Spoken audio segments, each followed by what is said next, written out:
তো একটা ছোট্ট কথা তোমাদের সাথে শেয়ার করার জন্য ভিডিওটা করছি। তো আমি বর্তমানে এসেছি গোসাই মন্দির। এর আগে ভিডিও করেছি, অবশ্যই আপলোড করব। তো আমি আর আমার ভাই রূপম দুজনে এসেছি। তো যেটা শেয়ার করার জন্য ভিডিওটা করছি সেটা হলো, আপনারা সবাই জানেন যে গোসাই মন্দিরের চিড়ে ভোগ অর্থাৎ চিড়ে প্রসাদ সবথেকে জনপ্রিয় আর খুবই সুস্বাদু, সবথেকে বড় কথা। তো আমি এখানে যেহেতু চিড়ে প্রসাদ ভোগ দেওয়া মানে অনেকটা ব্যাপার আছে, সমস্ত কিছু আয়োজন করা, সেটা এই মুহূর্তে সম্ভব হয়নি। তো নর্মাল মিষ্টান্ন ভোগ দিয়েছিলাম। তো এখানে এলে একটা ইচ্ছা থাকে, সেটা হলো তো চিড়ে প্রসাদ পাওয়ার একটা ইচ্ছা থাকে। তো এর আগে আমি আমাদের রূপসী বাংলা টিমের সাথে এসেছিলাম, তো সেদিনও চিড়ে প্রসাদ পেয়েছিলাম। তো আজকে প্রথম থেকে এসেছি, প্রায় কতক্ষণ হবে ভাই? ঘন্টা দুই হয়ে গেল না? হ্যাঁ, ঘন্টা দেড়েক বা ঘন্টা দুই এসেছি। এসে নর্মাল পুজো প্রসাদ কিনে, মিষ্টান্ন কিনে, দক্ষিণা দিয়ে আমার ভাই দুজনের পুজো দিয়েছিলাম। তো পুজো দেওয়ার পর আমরা টুকটাক ছবি টবি তোলার পর মন্দিরের সামনে দাঁড়িয়েছিলাম প্রসাদ নেওয়ার জন্য। তো ঠাকুরমশাই পুজো শেষ করে বেরোলেন, তো আমি সামনেটা দাঁড়িয়েছিলাম, ছবি তোলার জন্য দাঁড়িয়েছিলাম।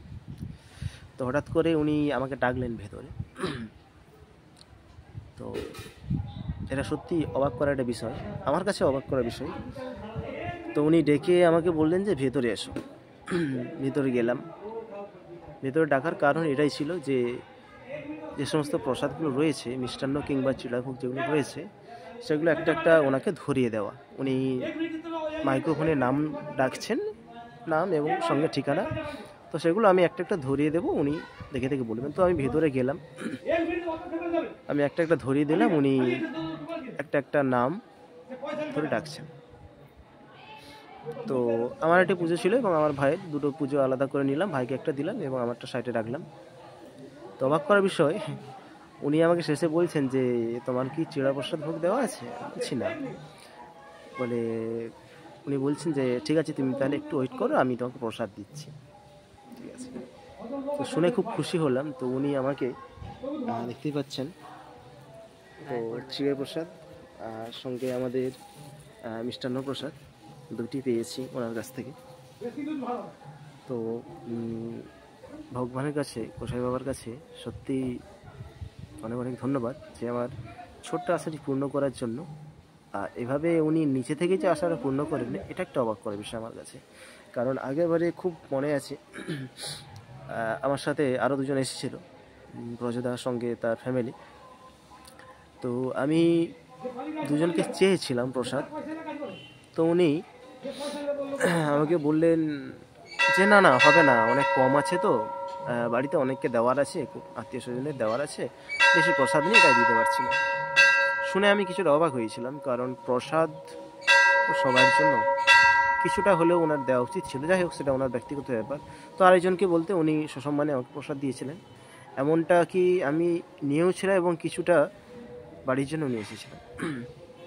তো আজকে আমি সেরকম চার মতো কাউকে পেলাম না।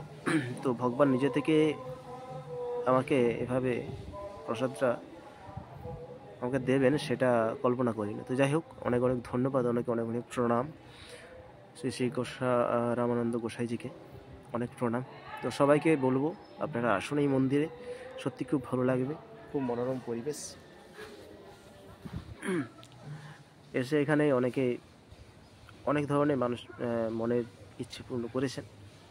তো ঠিক তারই জন্য আজও পর্যন্ত কয়েকশো বছর ধরে, কয়েকশো বছর কিনা আমি জানি না, তবে বিগত আমার জ্ঞান পড়ার পর থেকে আমি এই মন্দিরটা সম্পর্কে জানি।